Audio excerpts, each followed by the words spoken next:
Magandang araw mga kaibigan. Ito breaking news.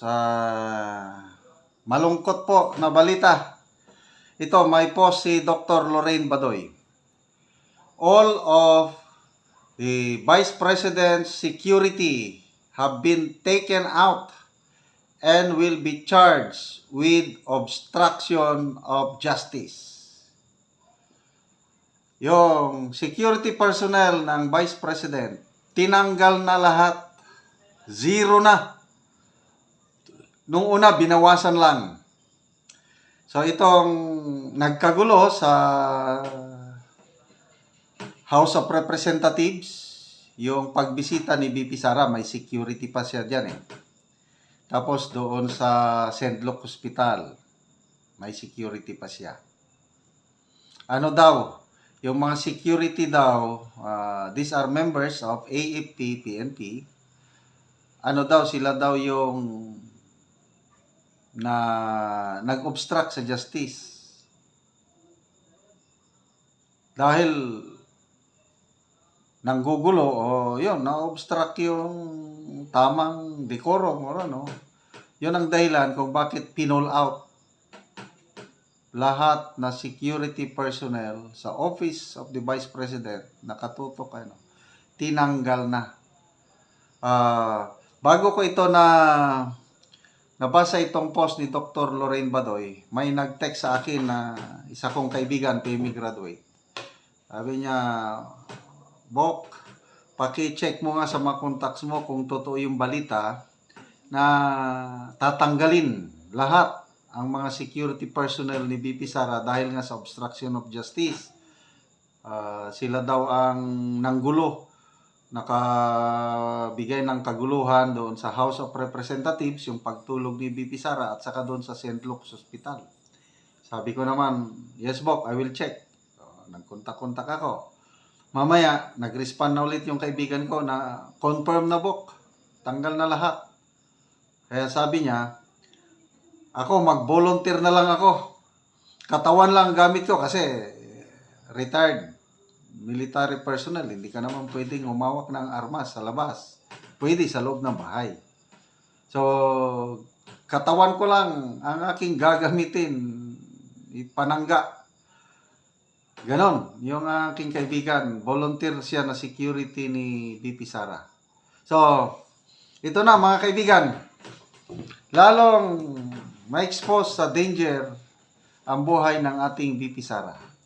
Meron siyang binabanggit, narinig ko na siya sa kanyang press conference, yung Oplan Romanov. Ano yung Romanov? Ito daw, plano. Allegedly, dahil sinasabihan daw, nalaman lang ito ni BP Sara sa mga kaibigan na mayroong Oplan Romanov targeting siya at kanyang pamilya, yung para saktan siya o ano, yung threat sa buhay niya at kanyang pamilya. Malala nyo nung nagbakasyon si BP Sara, bakasyon siya sa Germany, nakunan siya ng footage pag alis niya, pagdaan niya sa airport, tapos lumabas yung footage. Bakit nakunan siya ng ganun? Nilabas pa. That's a breach of security. And then pagbalik niya, galing Germany, yun na. Yung balita, sinosurveillance siya, kine-casing. Casing, term yan sa intelligence community. Yung minaman-manan na lahat ng galaw mo, saan ka nakatira, pamilya mo, ganon. Mabuti na lang, ito, nabasa ko post ni Tio Moreno, mabuti nagreklamo yung mga homeowners kung saan nakatira yung pamilya ni BP Sara, kaya tumigil yung ganong pag-casing. Allegedly, mga party lahat yon ng Oplan Romanov. Romanov is a Russian term, parang ito yata yung plano no na pag-eliminate ng isang political dynasty sa Russia, yung Romanov dynasty. So, ayan na. So, sinong mag-volunteer?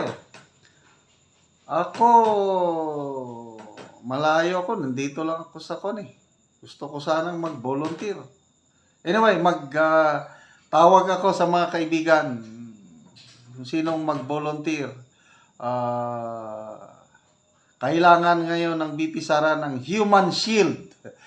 Kahit walang armas, basta maraming taong nakapalibot sa kanya. Okay, magbasa tayo ng mga comments dito sa post ni Dr. Lorraine Badoy. Ang unang nag-comment si General Orlando De Leon. Sabi niya, that is an illegal order. Bakit illegal order? Kasi it's an institution, opisina yan. Mula pa noon, nung na-establish tayong republic, mayroon ng Office of the Vice President at ang Vice Presidente, kailangan niya ng security. So, it's an illegal order, sabi ni General De Leon. So, nag-reply si Cipriano Inotan Catabas. Sabi niya, Sir, you're one of the generals and your knowledge and influence on this matter will contribute a lot. Please do something about it. Thank you. Sabi naman ni Joey, again, address kay General De Leon. Masyado na po, sir, lantaran ang panggigipit. Yan, ang tamang word. Lantaran ng panggigipit sa Vice Presidente ng Pilipinas at lumabas pa ang subpwena ng Vice Presidente galing sa NBI. Sa lagay niya, ito na ang Vice Presidente na nanganganib ang buhay.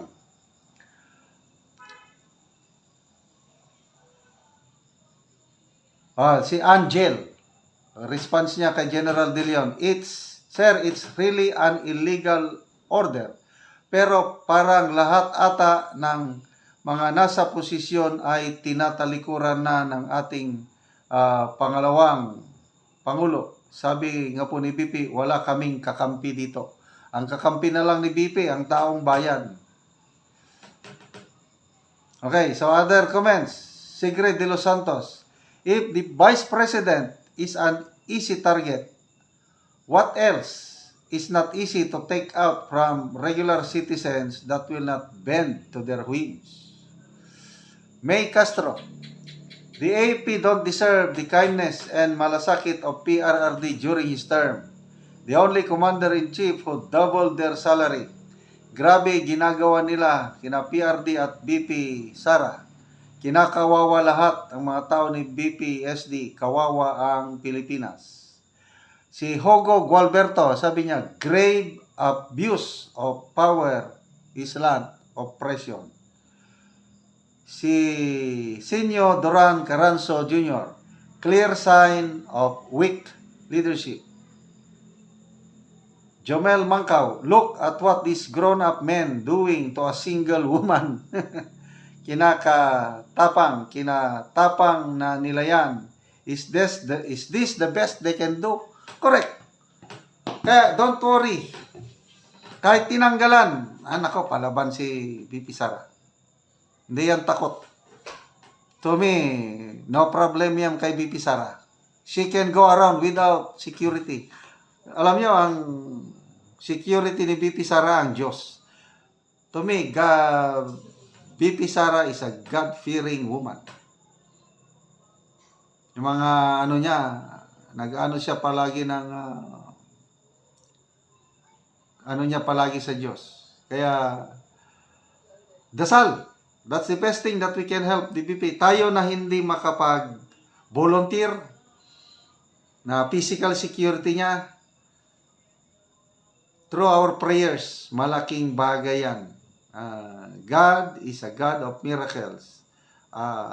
He can provide thousands of angels na security ni BP Sara. Kaya, sige lang, pabayaan mo sila. Maxine Sordilla, bullies, but don't be defeated, BP Sara. Rise, for they cannot kill your spirit. Show them your true Mindanaoan spirit.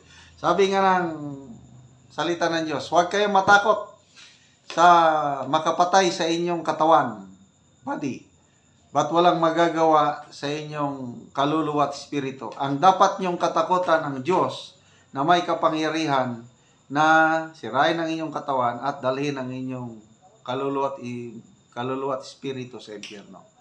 Fear God, for it is the whole duty of man. So, yung mga tao na walang takot sa Diyos, let them be. But time will come. There will be reckoning. There will be judgment. So, ipasaubayan na lang natin sa kamay ng Diyos itong nangyayari sa ating bansa, lalo na sa kalagayan, seguridad ng ating BP Inday Sara.